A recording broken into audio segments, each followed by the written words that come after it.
I welcome you all my dear students to my channel engineer study.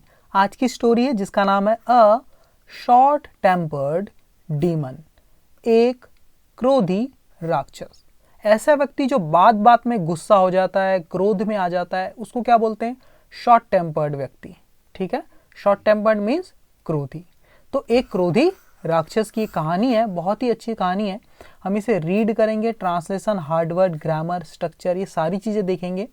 और description box में story मैंने दे रखी है, पहले आप वीडियो देख लीजिए, वहाँ से आप उसे रीड करके खुद से समझने की कोशिश कर सकते हैं। ठीक है, तो ये क्लास जो है रीडिंग कॉम्प्रिहेंशन की क्लास है। ठीक है, कि सेंटेंस को पढ़ के आप उसे समझ पा रहे हैं कि नहीं, उसी सेंस में किस टाइप का कौन सा यहाँ पर टेंस यूज हुआ है, एक्टिव वॉइस है, पैसिव वॉइस है, क्या स्ट्रक्चर है, वो सारी चीजें हम डिटेल में पढ़ने वाले हैं। Okay, let's start. Okay, once upon a time, ये पूरा का पूरा फ्रेज है, ये ग्रुप ऑफ वर्ड है, इसको आप याद कर लीजिए। इसका मतलब होता है एक समय की बात है। जब भी आपको बोलना एक समय की बात है, आप क्या कैसे बोलते हैं?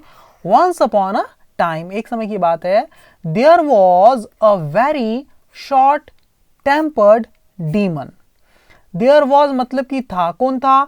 एक वेरी यानी बहुत, शॉर्ट टेम्पर यानी क्रोधी, डीमन यानी कि राक्षस, एक बहुत क्रोधी राक्षस था। जैसे मैं बोलूं एक लड़की थी तो कैसे बोलते हैं? There was a girl. एक लड़का था, देयर वॉज अ बॉय, है ना। एक राजा था, देयर वॉज अ किंग, है ना। तो वैसे ही there was a very very short tempered demon, मतलब कि एक बहुत ही क्रोधी राक्षस हुआ करता था, एक समय की बात है।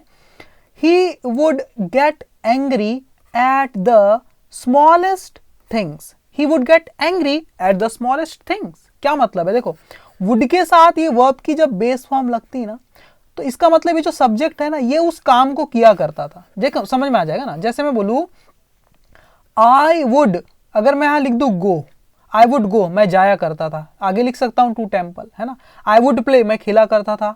I would dance, मैं नाचा करता था। लेकिन पास्ट की आप हैबिट बताते हैं किसी की, कोई क्या किया करता था, तब वुड के साथ उस वर्ब की बेस फॉर्म लगाते हैं। ठीक है ना। मैं रोज मंदिर जाया करता था, कैसे बोलेंगे? I would go to temple every day. वैसे यहां पर क्या बोला है? ही, वह इस राक्षस को बोला है, इस शॉर्ट टेम्पर्ड डीमन को बोला है he would get.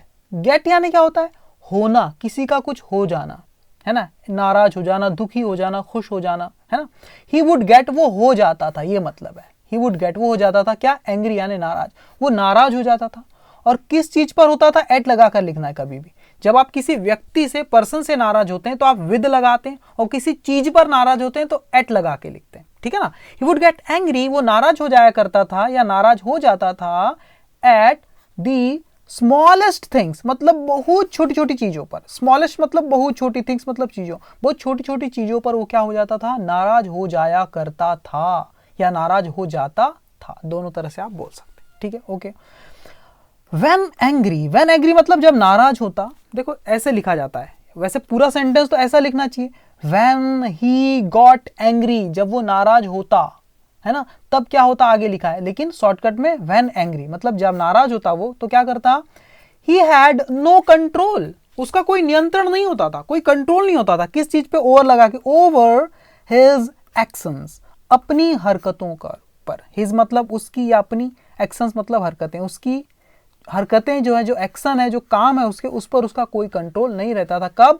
When angry, जब वो नाराज हो जाता था। देखो, तो ही हैड का सेंस क्या होता है? हैड मेन वर्ब है, इसका मतलब किसी के पास कुछ होना, तो उसके पास होता नहीं था। नो मतलब नहीं होता था, क्या? कंट्रोल नहीं होता था उसके पास अपने कामों पर, मतलब उसकी हरकतों पर उसका कोई नियंत्रण नहीं होता था, ये मतलब है। समझ गए? Okay. He had no control over his actions. समझ गए? ओके, आगे देख लेते हैं। वन डे, एक दिन क्या हुआ? वन डे, एक दिन, the demon decided. The demon क्यों बोला है?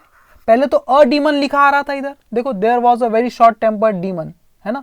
अ डीमन बोला था, क्यों? पहली बार जिक्र होता है तो आर्टिकल अ लगाते हैं, जब दूसरी बार जिक्र होता है तो डेफिनेट हो जाता है, बोलने वाले, सुनने वाले को पता रहता है किस डीमन की बात की जा रही, इसलिए द करके डेफिनेट आर्टिकल हम उसके सामने लगाते हैं। द डीमन मतलब इसका मीनिंग भी है उस डीमन ने, उस राक्षस ने, है ना।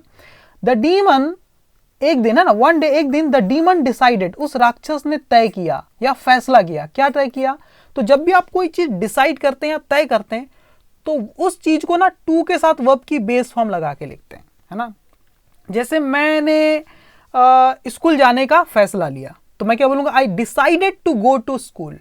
मैंने उससे बात करने का निर्णय लिया या फैसला किया, I decided to talk to him. इस टाइप से आप डिसाइड का यूज करते हैं, उसके बाद टू प्लस वर्ब की बेस फॉर्म लगाते हैं।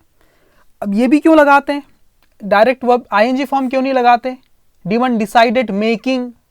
इसका भी कारण, क्योंकि जब आप कोई चीज डिसाइड करते हैं तो जो चीज आप डिसाइड करते हैं वो बाद में होती है, आगे होने वाली होती है, इसलिए 2 + V1 लगाते हैं। ठीक है, ये इन्फिनिटी वाला कॉन्सेप्ट है। ओके, द डीमन डिसाइडेड, उस डीमन ने तय किया, क्या तय किया, टू मेक, बनाना तय किया, बनाने का तय किया, फॉर हिमसेल्फ, अपने लिए। क्या बनाने का अभी बताया नहीं, टू मेक, बनाने का डिसाइड तय किया, फॉर हिमसेल्फ, अपने लिए, क्या, अ ब्यूटिफुल ट्री हाउस, एक सुंदर सा वृक्ष पर पेड़। ट्री हाउस का मतलब होता है वृक्षीय, मतलब कि वृक्षीय घर बोल सकते हो। ट्री हाउस मतलब वृक्ष के ऊपर, पेड़ के ऊपर, ट्री के ऊपर अगर आप कोई हाउस बना लेते हो उसको बोलते हैं ट्री हाउस। तो डीमन ने क्या डिसाइड किया, टू मेक फॉर हिमसेल्फ, अपने लिए बनाने का तय किया, क्या, अ ब्यूटिफुल ट्री हाउस, एक सुंदर सा वृक्ष पर पेड़ बनाने का डिसाइड किया, फॉर द समर, गर्मी के लिए। कब के लिए, गर्मी के टाइम के लिए, for the summer. Okay okay, ठीक है। He worked hard, work hard का मतलब होता है कड़ी मेहनत करना, उसी की पास्ट फॉर्म है वर्कड, ईडी लगा ना। ही वर्कड हार्ड, वो कड़ी मेहनत की उसने, है ना, उसने कड़ी मेहनत की, फॉर 10 days, 10 दिन तक। फॉर 10 days मतलब 10 दिनों तक उसने कड़ी मेहनत की। On the 11th day, on मतलब पर, किस, कब, द 11th मतलब 11वें दिन पर। 11वें दिन पर क्या हुआ, a beautiful tree house was ready, एक सुंदर सा वृक्षीय पेड़, मतलब ट्री के ऊपर जो पेड़ बनाते हैं उसको ट्री हाउस बोलते हैं, वृक्षीय पेड़, एक सुंदर सा वृक्षीय पेड़, वॉज मतलब था, रेडी यानी तैयार, बिल्कुल तैयार था। कब, 11वें दिन। On the tallest tree of the jungle, कहां पर, ऑन मतलब पर, किस पर, द टॉलेस्ट ट्री, सबसे बड़े पेड़ पर, ऑफ द जंगल, जंगल के सबसे ऊंचे पेड़ पर एक वृक्षीय घर, है ना, ट्री हाउस क्या था, तैयार था 11वें दिन, एक सुंदर सा। ठीक है, समझ गए।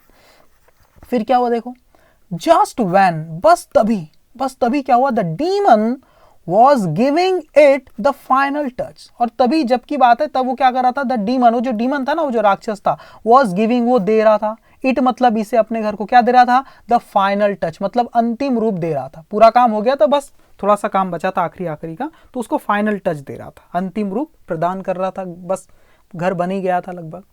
तभी क्या हुआ पता है, देखो यहाँ लिखा है ना, जस्ट वैन, तभी, है ना, बस उसी वक्त क्या हुआ, अ पीजन मतलब कबूतर, एक कबूतर, फ्लाइंग, उड़ता हुआ, अबव यानी ऊपर, उस पेड़ के ऊपर उड़ता हुआ, एक जो पीजन था, कबूतर था, अबव हिम मतलब उसके, अबव हिम मतलब उस डीमन के ऊपर उड़ता हुआ, है ना, अ पीजन एक कबूतर, फ्लाइंग उड़ता हुआ, अबव हिम मतलब उसके ऊपर, उस डीमन के ऊपर उड़ता हुआ एक जो कबूतर था, उसने क्या किया, देखो ये सब्जेक्ट था अभी तक का, क्या किया, ड्रॉप्ड मतलब गिरा दिया, DROP और PPED लग गया, ड्रॉप्ड मतलब कोई चीज को गिरा देना, है ना। तो अ पीजन एक कबूतर, फ्लाइंग अबव हिम जो उसके ऊपर उड़ रहा था, उड़ता हुआ, ड्रॉप्ड अ वर्म, उसने क्या किया, गिरा दिया, अ वर्म बोलते इसको, वर्म, है ना, वर्म मतलब होता है कीड़ा। कबूतर अपने चोंच में कोई कीड़ा लेके जा रहा था कहीं, तो गिरा दिया उसने उस कीड़े को। कहां पर गिरा दिया, ऑन यानी कि पर, कहां पर, ऑन हिज शोल्डर, उसके कंधे पर। वो जो डीमन था, राक्षस था, उसके कंधे पर उस उड़ते हुए कबूतर ने क्या किया, एक कीड़ा, एक वर्म को गिरा दिया। द डीमन वॉज फ्यूरियस, वह राक्षस, वॉज मतलब था, फ्यूरियस एकदम आग बबूला, बहुत ज्यादा गुस्से में था, एंड और स्टार्टेड चेजिंग, और उसने शुरू कर दिया, चेजिंग मतलब पीछा करना शुरू कर दिया या पीछा करने लगा। स्टार्ट के साथ वर्ब की आईएनजी फॉर्म मतलब वो काम करने लगा, जैसे वो जाने लगा, ही स्टार्टेड गोइंग, वह हंसने लगा, ही स्टार्टेड लाफिंग, वह मुझसे बात करने लगा, he started talking to me, उस टाइप से। The demon was furious, demon तो बहुत गुस्से में था, एंड स्टार्टेड चेजिंग, उसने पीछा करने लगा, वो किसका, द पीजन, उस कबूतर का, द पीजन बोला है ना, उस कबूतर का। पहले यहाँ अ पीजन लिखा था क्योंकि पहली बार जिक्र हुआ था, यहाँ पर अब द पीजन बोला है, ठीक है, उस कबूतर का पीछा करने लगा। आफ्टर अ लॉन्ग चेज, देखो चेज का मतलब होता है पीछा करना, और चेज का मतलब पीछा भी होता है, एक नाउन भी है, तो यहाँ पर एक नाउन के जैसे काम कर रहा है, इसलिए तो आर्टिकल अ लगा है। आफ्टर यानी के बाद, किसके बाद, एक लंबी चेज के बाद, एक लंबा पीछा करने के बाद, लंबे पीछे के बाद क्या हुआ, द टायर्ड पीजन, देखो चेज मतलब पीछा या धावा, एक लंबा धावा करने के बाद, है ना। द टायर्ड पिजन, वो टायर्ड मतलब थका हुआ पिजन जो था, कबूतर था, सेट वो बैठ गया। सिट यानी बैठना, उसी की पास में सेट बैठ गया। कहाँ बैठ गया? ऑन यानी पर, कहाँ पर?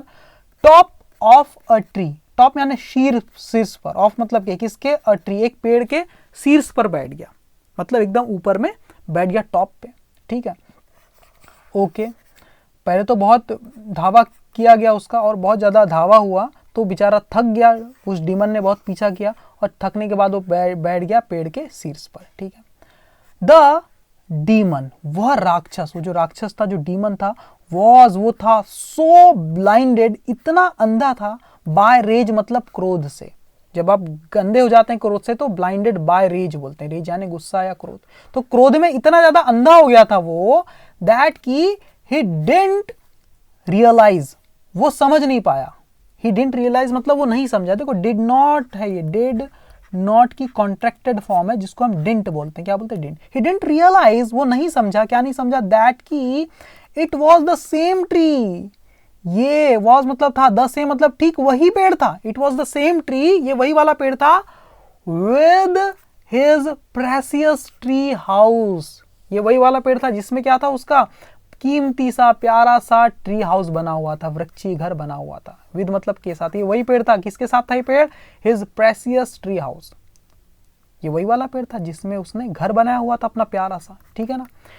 तो ये बात वो बेचारा भूल गया। देखो यहाँ लिखा ना, the demon was so blinded, वो राक्षस इतना अंधा था, बाय रेज क्रोध में इतना अंधा था, दैट ही डिडंट रियलाइज, वो समझ नहीं पाया, that it was the same tree, ये वही वाला पेड़ था, with his precious tree house, अपने प्रेसियस मतलब कीमती से वृक्षी घर वाला पेड़ था वो। ही लैज्ड आउट, वह ही मतलब वह, उसने क्या किया? लैज्ड आउट, लैस आउट का मतलब होता है किसी चीज पर टूट पड़ना, है ना। गुस्से से एकदम टूट पड़ते हो ना, आग बबूला हो जाते हो बिल्कुल, उसको बोलते हैं लैस आउट करना। तो लैस में ईडी लग गया तो लैस्ड आउट मतलब टूट पड़ा।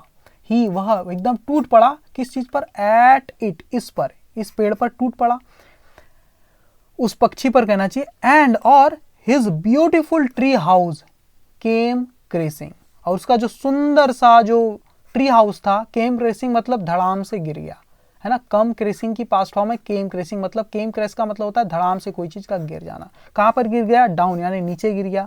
अलॉन्ग विद मतलब के साथ, किस चीज के साथ? द ट्री, उस पेड़ के साथ, ठीक है, पेड़ के साथ साथ। देखो समझो, है ना। ही लैज्ड आउट एट इट, वो उस पर अटैक करने लगा, पक्षी पर, और तो उसने क्या किया? And his beautiful tree house, उसका जो प्यारा सा ट्री हाउस था वो भी गिर गया, किसके साथ साथ? उस पेड़ के साथ साथ। पेड़ भी गिर गया तो उसका ट्री हाउस भी गिर गया, ठीक है। अलॉन्ग विद मतलब के साथ साथ, किसके साथ? द ट्री, उस पेड़ के साथ साथ, ठीक है।